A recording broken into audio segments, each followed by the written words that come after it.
दो छात्र हैं, दोनों एक ही स्कूल में पढ़ते हैं और 10वें कक्षा में पढ़ते हैं। उनका उम्र लगभग 15 वर्ष होता होगा।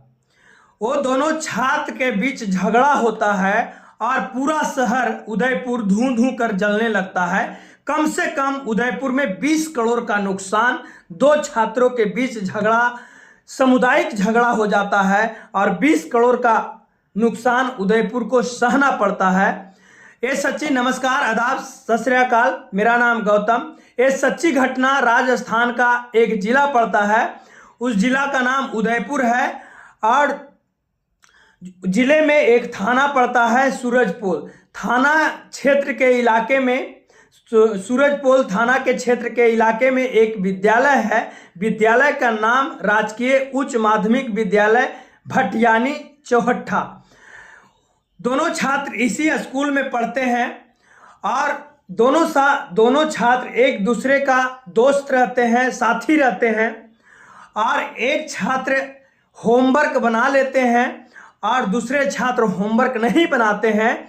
और दूसरे छात्रों ने होमवर्क का कॉपी जब मांगते हैं तो एक जो इनका होमवर्क बना हुआ था वो देने के लिए इनकार करते हैं। मैटर वहाँ से बढ़ गया। मैटर वहाँ नहीं रहा मेरे दोस्तों, मैटर बढ़कर स्कूल से बाहर चला गया।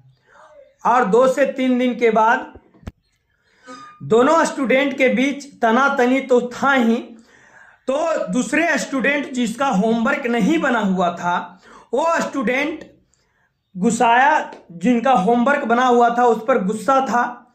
एक दिन की बात है, बात 16 अगस्त 2024 का है। जब लंच का समय होता है तो दूसरा स्टूडेंट जिनका होमवर्क नहीं बना हुआ था वो अपना पॉकेट से एक चाकू निकालता है। चाकू में एक बटन लगा हुआ होता है, बटन टिपता है, चाकू खुलता है और जिसका होमवर्क बना हुआ था उस स्टूडेंट को जांघ में चाकू जोर से मार देता है, जिससे वो स्टूडेंट वहीं पर गिर जाता है और अगला स्टूडेंट चाकू मारकर मेन गेट से निकल जाता है। स्कूटी लगा हुआ था, मेन गेट से भाग जाता है। अब यहाँ पर वो जो स्टूडेंट है चिल्लाने चीखने लगता है, ब्लड खूब गिरने लगता है। तो दूसरे स्टूडेंट जो चिल्लाता है, दूसरे स्टूडेंट को पता चलता है कि इसको चोट लग गया है। चोट लगने की बात होती है, वो दौड़े दौड़े प्रिंसिपल के पास जाते हैं। प्रिंसिपल वहाँ से कहता है कि सर वहाँ पर एक स्टूडेंट को चोट लग गया है। प्रिंसिपल दौड़े हुए आते हैं तो देखते हैं कि ब्लड बहुत तेजी से गिर रहा है। प्रिंसिपल हिम्मत जुटाकर वो बच्चे को हॉस्पिटल ले जाते हैं। हॉस्पिटल ले जाने के बाद वो हॉस्पिटल MB हॉस्पिटल में ले जाते हैं और वहाँ पर स्टूडेंट जो प्रिंसिपल है वो अपने स्कूटी पर बैठाकर एक दूसरे किन्हीं को फिर पीछे स्टूडेंट के साथ पकड़कर वहाँ ले जाते हैं, MB हॉस्पिटल ले जाते हैं किसी भी तरह से भीड़ को हटाते हुए। और वहाँ पर जाकर जल्दी कहते हैं कि डॉक्टर तुम इसको जल्दी इलाज करो, इसका बहुत हालत खराब है, क्योंकि स्टूडेंट बेहोश हो गया था, क्योंकि ब्लड का जो जांघ का नस है वही कट गया था, चाकू जोर से लगा था। वहाँ पर डॉक्टर इलाज करते हैं, स्थिति ठीक ठाक होता है। और वहाँ से प्रिंसिपल उसकी मम्मी लड़का का जो मम्मी है उसको ही, माँ को ही फ़ोन करते हैं और उसके ताया और तातू, चाचा और चाची परेशान हो जाते हैं और दौड़े हुए हॉस्पिटल आते हैं। जो ये लड़का का पिताजी हैं वो कुवैत में रहते हैं और वहाँ कुवैत में रहते हैं। तो इसका पिताजी हानन फानन में उनको कब लग रहा था कि मैं बेटे के पास पहुंचूं, कुवैत में एयरपोर्ट का चक्कर लगाना शुरू कर दिए। और इधर अफवाह फैल गया कि एक समुदाय और दूसरे समुदाय में एक विद्यालय में झड़प हो गया है। झड़प होने के बाद एक समुदाय दूसरे विशेष समुदाय के लोग ने एक समुदाय को चाकू मारकर गंभीर रूप से घायल कर दिया। हॉस्पिटल में भीड़ शुरू हो जाता है। वहाँ से मैटर कुछ खराब होने लगता है और वहाँ पर बवाल शुरू होने जाता है हॉस्पिटल में। वहाँ पर पुलिस आती है और पुलिस वहाँ पर शांति करने की कोशिश कर रही थी और वहाँ के जो बड़े अधिकारी हैं और वहाँ के राज्य के मुख्यमंत्री राजस्थान के मुख्यमंत्री भी वहां से कह रहे थे कि आप शांत हो जाएं, इसका पूरी तरह से जांच किया जाएगा और जो भी है उसका दंडित किया जाएगा, उसको कानून उसको जेल भेजने का काम करेगा। लेकिन जब शाम 4 साढ़े 4 बजता है तो भीड़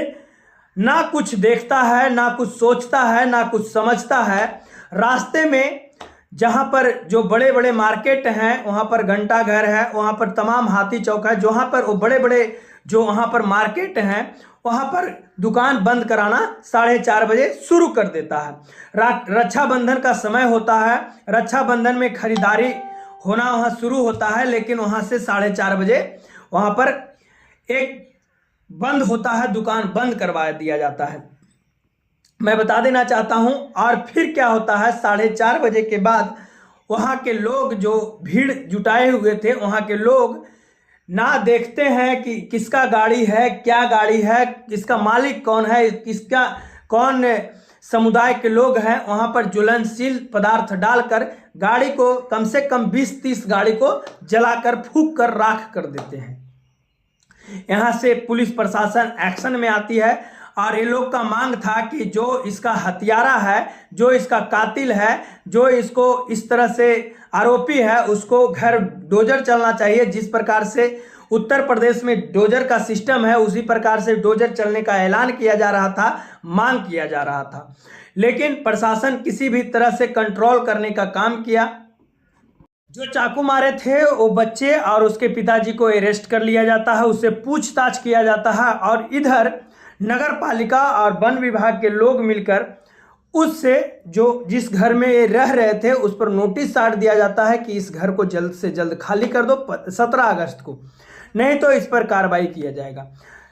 17 अगस्त को ही बुलडोजर उस घर पर 1-2 जो दीवार है वो तोड़ती है और घंटों में उसको ध्वस्त कर दिया जाता है।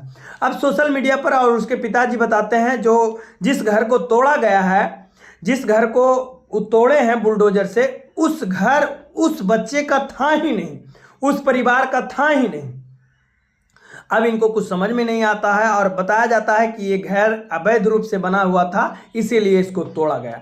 और इधर सोशल मीडिया पर जो भी लोग हैं ये इसका ट्रेंडिंग बात करने लगते हैं। जिसका घर, जो अपराधी थे जो चाकू मारे थे, उसका घर नहीं तोड़ा गया था, दूसरे को घर तोड़ा गया था। इधर पूछताछ शुरू हो जाती है तो बताया जाता है कि एक दूसरे को बीच होमवर्क के लिए लड़ाई हुआ था। एक का होमवर्क पूरा था और दूसरे का होमवर्क पूरा नहीं होने के लिए ये झगड़ा हुआ। एक छोटे से बच्चे, 15 साल के बच्चे, वहाँ पर दुकान, रक्षाबंधन का समय था और वहाँ झीलों का शहर कहा जाता था, वहाँ पर ट्रिप था, वहाँ पर लोग घूमने आते थे। जो घूमने आए हुए थे वो सोच रहे थे कितने जल्दी हम यहाँ से वापस आएँ, और जो आने वाले थे वो अपना ट्रिप कैंसिल करा दिए। बताया जाता था कि एक दिन वहाँ 20 करोड़ का फायदा होता था और पूरे दुकान बंद था और सेलिंग बंद हो गया था, और वहाँ पर 20 करोड़ का नुकसान एक दिन में एक छोटे बच्चे जो 10वीं क्लास में पढ़ते हैं उससे हुआ 20 करोड़ का नुकसान। मैं बता देना चाहता हूँ, एक योगी आदित्यनाथ जी ने एक नियम बनाए हैं कि जो अपराधी होंगे उसका घर तोड़ दिया जाएगा और जिसका जो क्षति होगा वो क्षति करने वालों को वो देना पड़ेगा। मैं बता देना चाहता हूं, अब वो नियम कानून वहां राजस्थान में लगता है या नहीं लगता है, लेकिन यही बात है मेरे दोस्तों, सच्चाई यही है कि एक स्टूडेंट दूसरे स्टूडेंट को होमवर्क बनाने के लिए कॉपी देने से मना किया, उसी का झगड़ा था, उसी का मेन रूप झगड़ा वही था। बाकी ऐसे समुदाय एक दूसरे समुदाय का सिर्फ अफवाह फैलाकर ये झगड़ा को खींचातानी कर बड़ा कर दिया गया। ये सब में आप लोग कम से कम समझदारी बरतिए। और ये वीडियो मैं किसी को दुख पहुंचाने के लिए नहीं बनाया हूं, ना किसी को ठेस पहुंचाने के लिए बनाया हूं। इससे मैं यही कहना चाहता हूं कि कोई भी चीज़ आप सोच समझ कर कीजिए, कोई अपने बच्चे को सुधार कर रखिए। बाकी के लिए जय हिंद, जय भारत।